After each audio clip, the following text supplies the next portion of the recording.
quando io ho iniziato 25 anni fa su questo territorio, quando la gente veniva in questo territorio a prendere le damigiane di vino, no?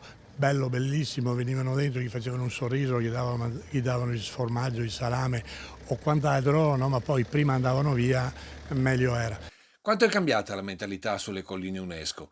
Ieri il turista era quasi un problema, oggi invece è e sarà sempre di più la soluzione per un futuro economicamente sostenibile per questi territori. E lo ha confermato anche la Notte Bianca del Gusto di sabato scorso all'interno della latteria di Soligo con oltre 2000 partecipanti tra cittadini e turisti italiani dall'estero.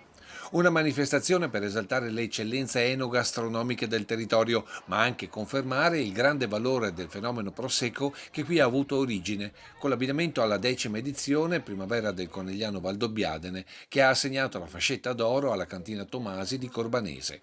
Un premio per sottolineare un impegno costante, il commento del neopresidente del consorzio DOCG, Franco Adami.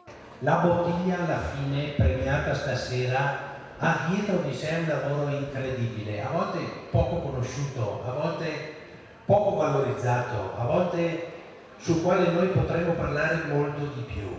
Diversi gli spazi dove i convenuti hanno potuto gustare le eccellenze del territorio a partire dallo spiedo, da sempre legato alla vallata del Soligo e gli alpini. Qui la casatella, il prosecco, lo spiedo è di casa, diciamo.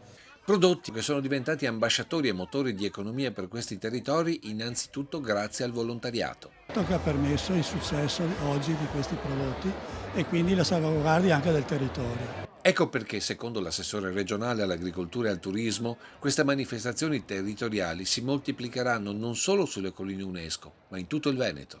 Perché dal territorio si fa il prodotto e si fa capire poi che quel prodotto particolare specifico nasce soltanto in quel preciso territorio, altrimenti si rischia di fare un po' di confusione come purtroppo è avvenuto. Penso per esempio a qualche turista americano che pensava che il prosecco fosse prodotto in Toscana.